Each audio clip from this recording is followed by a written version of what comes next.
이 아침에 우리에게 주시는 하나님 말씀은 구약성경 열왕기상 11장의 말씀입니다. 오늘 본문은 우리에게 하나님을 경외하는 사람과 그 반대의 경우에 대한 적절한 지혜를 주고 있습니다. 지난주에 열왕기상 3장에서 우리 함께 본 것처럼 솔로몬은 믿음이 있고 겸손한 사람이었지만 결국 우리와 성정이 다르지 않는 그냥 평범한 사람이었다라는 것을 우리는 볼 수 있었습니다. 그는 하나님의 뜻과 상관없이 바로의 딸과 결혼을 했었죠. 그리고 산당에서 예배를 드리고, 그러나 그 와중에 산당에서 예배를 드림에도 불구하고 하나님께서 그를 만나 주셔서 큰 지혜를 주셨습니다. 인생의 크고 작은 실수와 연약함들이 있었음에도 불구하고 하나님은 그가 구했던 지혜를 주셨고, 거기에 세상 그 어떤 사람과 비교할 수 없는 부귀와 영화도 더해서 주셨습니다. 그러나 그는 자신이 가진 지혜로 하나님을 경외하기보다는 점점 하나님을 경외하지 않는 사람의 모습으로 살아갔습니다. 오늘의 본문의 시작에서는 그가 바로의 딸 외에 이방의 많은 여인을 사랑했다라고 말하고 있습니다. 3절의 말씀을 한번 보실까요? 후궁이 몇 명인가요? 네, 후궁이 700명. 첩은 몇 명이죠? 네. 제가 여기 온 지 2달이 돼가는데 아직 여러분 얼굴이랑 이름을 다 못 외우거든요. 네. 1000명이면 번호표를 주고 하루에 한 명씩 만나도 1번을 만나려면 2년 반 뒤에 또 만나야 됩니다. 그 이름이 뭐였더라? 처음 뵙겠습니다 하지 않겠습니까? 얼굴을 거의 기억도 못 하겠죠. 그런데 성경에 보면은 솔로몬이 이 많은 이방 여인들을 사랑했다라고 말하고 있습니다.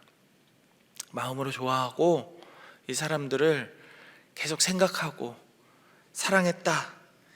사랑한다라는 것은 자주 만나고 자주 말하고, 그리고 이 사람들과 많은 시간을 보냈다라는 것을 한마디로 축약하는 거죠. 그래서 그 결과가 어땠는지 4절을 같이 한번 읽어보실까요? 4절의 말씀입니다. 시작. 솔로몬의 나이가 많을 때에 그의 여인들이 그의 마음을 돌려 다른 신들을 따르게 하였으므로 왕의 마음이 그의 아버지 다윗의 마음과 같지 아니하여 그의 하나님 여호와 앞에 온전하지 못했다라고 말하고 있습니다. 하나님을 경외하는 것이 지혜의 근본이라는 사실을 그 누구보다도 명확하게 솔로몬은 알고 있었어야 됩니다. 솔로몬은 잠언을 지었잖아요. 잠언 1장 7절에서 뭐라고 말씀하고 있습니까? 여호와를 경외하는 것이 지식의 근본이다 라고 말하고 있습니다. 지식의 근본, 지혜의 근본이 여호와를 경외하는 것이다 라고 본인 입으로 말해놓고서 본인이 여호와를 경외하지 않고 있습니다. 힘들고 어려운 고난과 역경을 경험했던 아버지 다윗의 삶은 솔로몬의 삶과는 정반대의 삶이었습니다. 다윗은 고난이 닥쳐왔을 때나 하나님께서 왕으로 세워주셔서 잘 먹고 잘 살아갈 때나 하나님을 여전히 경외하는 삶을 살았습니다. 다윗도 역시 살면서 여러 가지 실수를 했습니다. 하나님의 진노를 사서 매우 어려운 상황에 처하기도 했었습니다. 그러나 그의 삶은 그럼에도 불구하고 잘 살았을 때나 못 살았을 때나 행복했을 때나 불행함을 느낄 때나 여전히 하나님을 경외하는, 하나님을 떠나지 않는 겸손한 삶이었습니다. 그래서 하나님은 그의 삶에 복을 내리셨습니다. 사무엘하 5장 10절의 말씀을 읽어드립니다. 만군의 하나님 여호와께서 함께 계시니 다윗이 점점 강성하여 가니라. 사무엘하 8장 14절에서는 이렇게 말씀합니다. 다윗이 어디로 가든지 여호와께서 이기게 하셨더라. 점점 강성하여져서 어디를 가든지 이기게 하셨대요. 무슨 일을 하든지 형통하게 하시고 무엇을 하든지 잘 되게 하셨습니다. 다윗을 사랑하신 하나님께서 왕이 된 다윗의 삶에 이런 복을 내리셨을 때 다윗은 교만해졌어요. 밧세바와의 일을 비롯해서 하나님께서 시키시지 않은, 하나님의 마음에 어긋나는 인구조사를 하기도 했습니다. 교만했던 것이죠. 그러나 다윗은 하나님의 책망과 진노를 겸허히 받아들였습니다. 내가 죄를 지었구나, 내가 잘못했구나, 죄를 깨닫고 회개하고 모든 사람 앞에서 만천하에 그 죄가 드러났을 때에도 불평하지 않고 숨지 않고 자신에 대한 이 지적과 질책을 겸손히 받아들이고 죄를 돌이켰습니다. 그리고 중요한 것은 이것이죠. 다윗은 하나님과의 관계를 회복하기 위해서 하나님의 뜻을 구했다는 것입니다. 그래서 다윗의 인생은 노년에까지 평안이 있었다라고 저는 믿습니다. 그러나 그의 아들 솔로몬은 정반대였습니다. 솔로몬은 이방 아내들이 섬기는 신들을 위한 산당을 지어줬죠. 예루살렘 바로 옆 산당에서 이방 신들을 위한 제사를 지내는 것을 보고도 아무런 조치를 취하지 않았을 뿐더러 오히려 그들에게 협조했습니다. 그래서 9절 말씀 한번 보실까요? 9절 말씀에 보면은 솔로몬이 마음을 돌려 이스라엘의 하나님 여호와를 떠남으로 여호와께서 그에게 진노하셨대요. 그래서 여호와께서 일찍이 몇 번이나 나타났대요? 2번 나타났습니다. 2번이나 그에게 나타났습니다. 평생에 한 번 하나님을 만났다라고 이야기하는 사람도 많지 않은데, 하나님께서 젊었을 때 네 소원이 무엇이냐라고 찾아오셨을 때처럼 하나님께서 찾아오셔서 2번이나 그렇게 하지 말라고 질책하셨습니다. 이렇게 하면 안 된다, 돌이켜라 라고 하나님께서 직접 말씀하셨어요. 이땐 선지자를 보낸 것도 아니었고 대리인을 쓴 것도 아니었습니다. 그냥 마음의 양심의 가책을 일으킨 것도 아니고 하나님께서 직접 2번 찾아오셔서 하지 말아라 말씀을 하셨어요. 그러나 결과가 어땠을까요? 그는 듣지 않았다.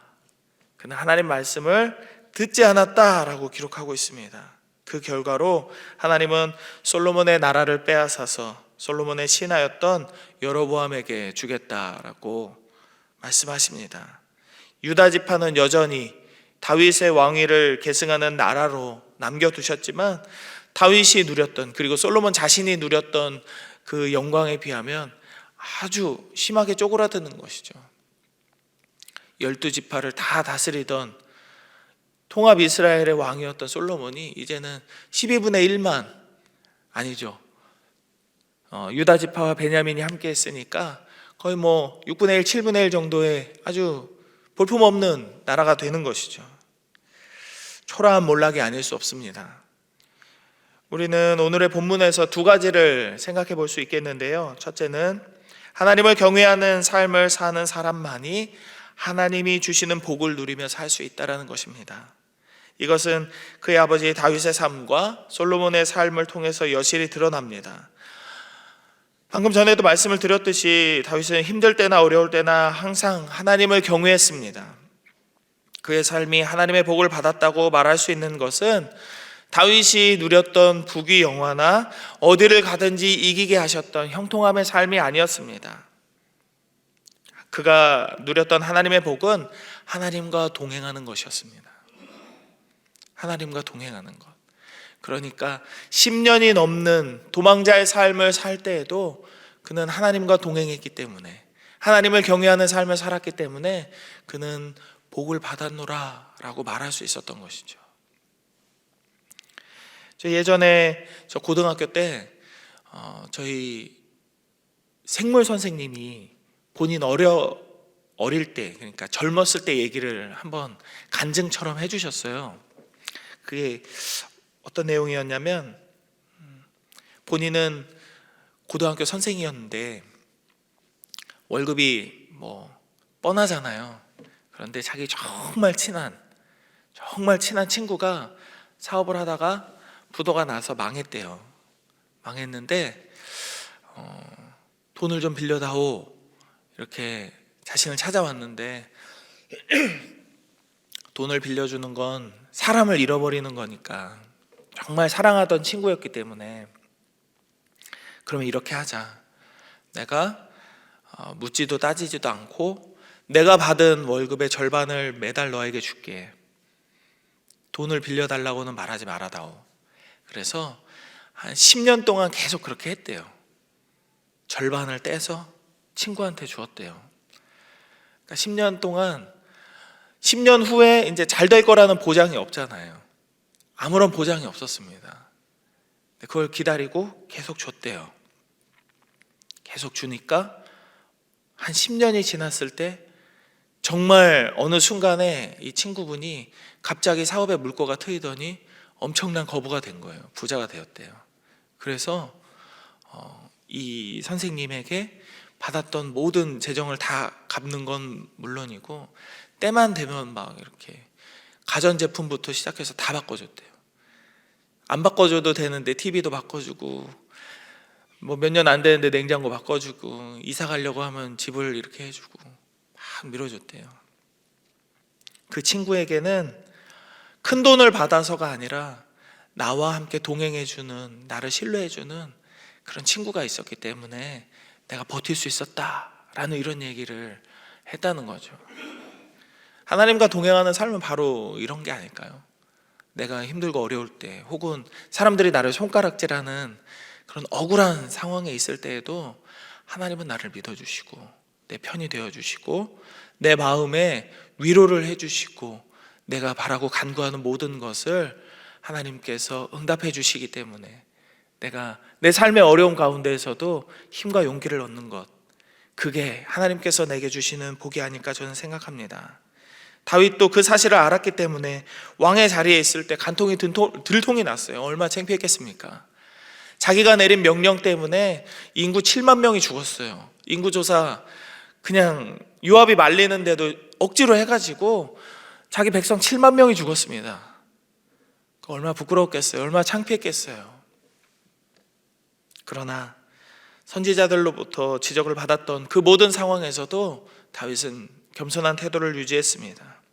다윗은 자신이 가진 왕위가 자신의 인생의 목적이 아닌 하나님의 뜻을 구하기 위한 과정에 불과했다는 것을 알았기 때문이죠. 자기가 가진 돈, 자기가 가진 명예, 자기가 누렸던 모든 부귀와 영화가 자기 인생의 목표가 아니었음을 분명하게 알았던 것입니다. 그래서 다윗은 왕의 자리에 있었음에도 불구하고 여전히 언약궤 앞에서 가장 신나는 모습으로 하나님 앞에 춤을 추며 예배할 수 있었던 것입니다.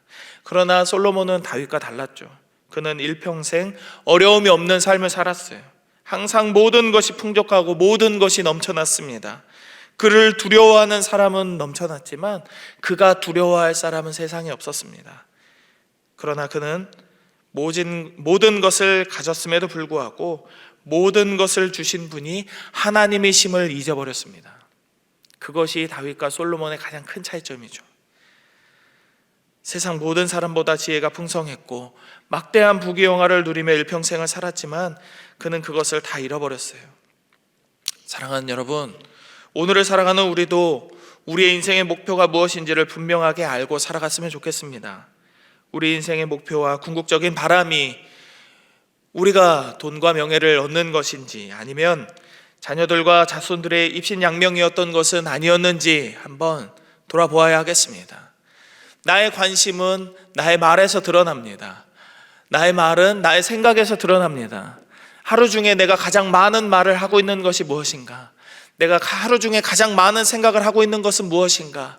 내 자녀들이 잘 되는 것, 내 기도의 제목들 중에 내 자녀들을 위한, 우리의 가정을 위한, 내 남편과 내 아내와 나 자신만을 위한 기도 제목들이 가득 차 있지는 않은가 생각해 볼 필요가 있다는 것입니다. 우리의 삶의 비전은 오직 하나님의 영광을 높이는 예배와 찬양의 삶이어야 합니다. 우리의 직업으로 하나님을 찬양하고 우리의 말과 생활로 하나님을 예배해야 되겠습니다. 그것이 하나님을 경외하는 것이고 하나님을 경외하는 모든 사람에게 하나님께서는 은혜를 주신다는 사실을 잊지 않으시기 바랍니다. 오늘 말씀에서 생각할 수 있는 두 번째는 그럼에도 불구하고 하나님은 여전히 우리에게 은혜를 주신다라는 사실입니다. 하나님은 솔로몬의 아들인 르호보암의 때에 나라를 둘로 나눠서 10지파를 여로보암에게 주시고 한 지파를 르호보암에게 주시겠다라고 말씀하고 있습니다.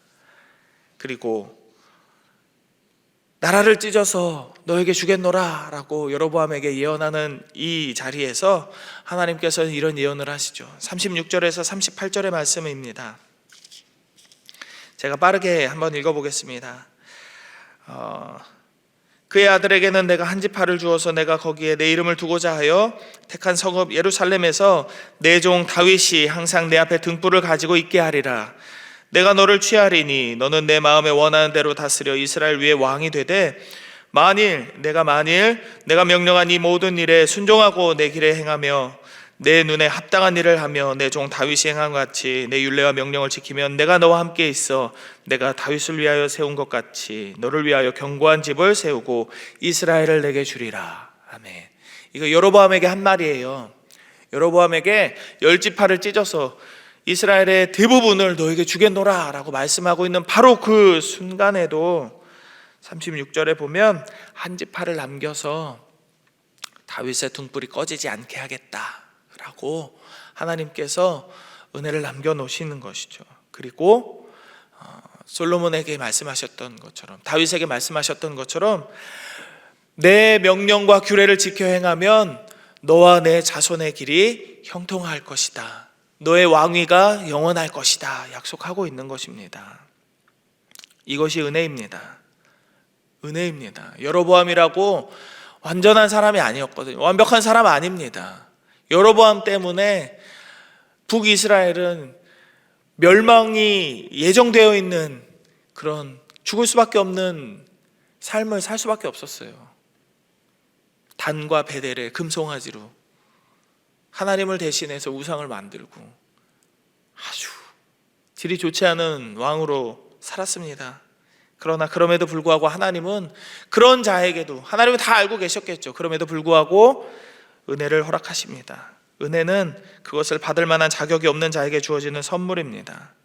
솔로몬은 하나님이 주신 복을 걷어차버린 배은망덕한 사람이었지만 하나님은 여전히 그의 인생의 말미에 그리고 후손들에게 작지만 그래도 여전히 은혜와 복을 약속하고 계십니다.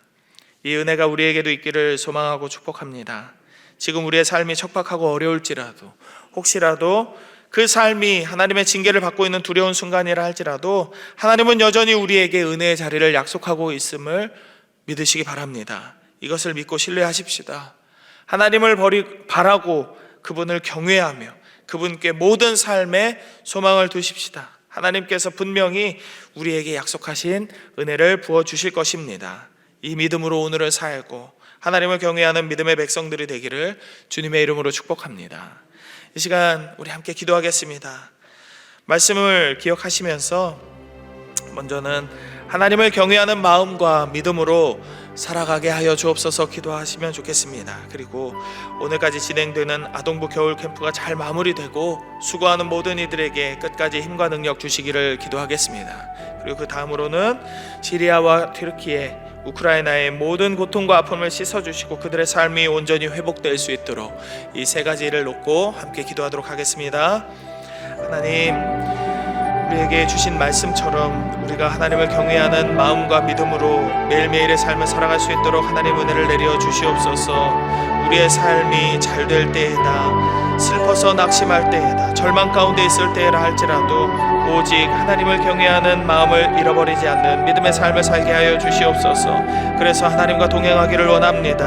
하나님께서 우리에게 베풀어 주시는 은혜를 우리가 누리기를 원합니다. 주여, 우리를 통하여서 하나님의 영광이 드러나는 믿음의 삶을 살게 하시고 우리를 통하여서 우리를 통로로 사용하시는 하나님의 은혜와 복이 온전하게 우리의 삶의 모든 터전으로 흘러갈 수 있도록 은혜 내려 주옵소서.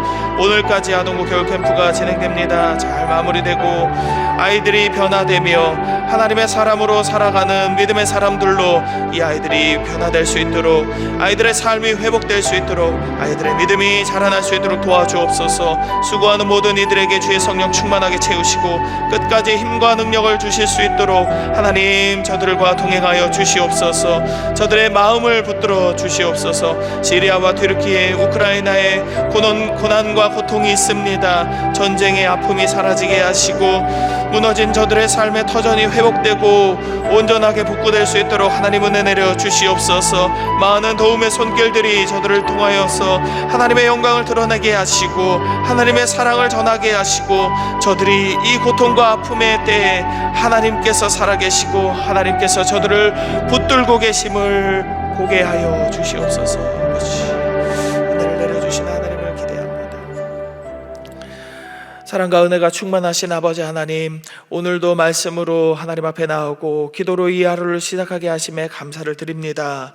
우리의 삶이 하나님을 경외하는 삶이 되게 하시고 우리의 믿음이 온전하게 하나님을 경외하는 믿음 되게 하여 주셔서 우리의 삶이 기쁠 때나 슬플 때나 우리의 삶이 형통할 때나 낙심과 절망으로 가득할 때나 오직 하나님을 경외하는 마음으로 하나님과 동행하는 믿음의 삶 되게 하여 주시옵소서. 하나님, 겨울 캠프가 끝까지 잘 마무리될 수 있게 되기를 원합니다. 이 겨울 캠프를 진행하는 모든 이들에게 하나님께서 은혜와 성령 충만함을 허락하여 주시고 힘과 능력을 더하여 주옵소서. 시리아와 튀르키예, 우크라이나의 모든 고통과 아픔을 씻어주시고 저들의 삶이 온전히 회복될 때까지 하나님께서 멈추지 않으시고 힘과 능력과 도움의 손길을 허락하여 주시기를 원하오니 주여 응답하여 주옵소서. 우리 가운데 질병으로 인하여서 자녀의 문제로 여러 가지의 삶의 고통과 고난으로 하나님 앞에 기도하는 이들이 있습니다.